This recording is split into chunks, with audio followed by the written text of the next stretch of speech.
ജിൻഡോയുടെ captaincy ചോദ്യം ചെയ്താണ് അപ്പോൾ ലാലേട്ടൻ വന്നിരിക്കുന്നത്. അപ്പൊ അർജുൻ പറയുന്നുണ്ട് പവർ ടീമിന്റെ പപ്പറ്റായിരുന്നു ജിൻഡോ എന്നുള്ളത്. ആർക്കൊക്കെയാണ് അങ്ങനെ തോന്നുന്നത് എന്നുള്ളത് ലാലേട്ടൻ ചോദിക്കുന്നുണ്ട്.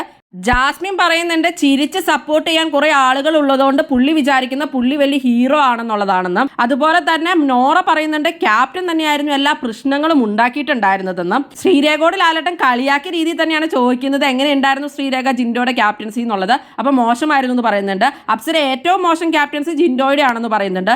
റസ്മിനും അട്ടർ ഫ്ലോപ്പ് ആയിരുന്നു എന്ന് പറയുന്നുണ്ട്. സായി മാത്രമാണ് ജിൻഡോനെ സപ്പോർട്ട് ചെയ്ത് സംസാരിക്കുന്നത്. അത്രയ്ക്ക് അട്ടർ ഫെയിലർ ആയിട്ട് തനിക്ക് തോന്നിയില്ലെന്ന് സായി പറയുന്നുണ്ട്. മോശം ക്യാപ്റ്റൻസി തന്നെയായിരുന്നു ജിൻഡോയുടേത്. പവർ ടീമിന്റെ കൂടെ ഒത്തുകളിച്ച് നിന്നൊരു ക്യാപ്റ്റൻ തന്നെയായിരുന്നു ജിൻഡോ. അവർ പറയുന്നത് എന്തും കേട്ട് നിൽക്കുന്ന ഒരു ക്യാപ്റ്റനായി മാറിയിരുന്നു ജിൻഡോ. നിങ്ങൾക്ക് ജിൻഡോയുടെ ക്യാപ്റ്റൻസി ഇഷ്ടപ്പെട്ടിരുന്നോ? എന്താണ് നിങ്ങളുടെ അഭിപ്രായം? നിങ്ങളുടെ അഭിപ്രായങ്ങൾ കമന്റ് ബോക്സിൽ കമന്റ് ചെയ്യണേ. കൂടുതൽ ബിഗ് ബോസ് വീഡിയോകൾക്കും ബിഗ് ബോസിന്റെ ലേറ്റസ്റ്റ് ലൈവ് അപ്ഡേറ്റ്സിനുമായിട്ട് ഈ ചാനൽ സബ്സ്ക്രൈബ് ചെയ്യണേ, സപ്പോർട്ട് ചെയ്യണേ. അടുത്തൊരു വീഡിയോയുമായി ഉടനെ കാണാം.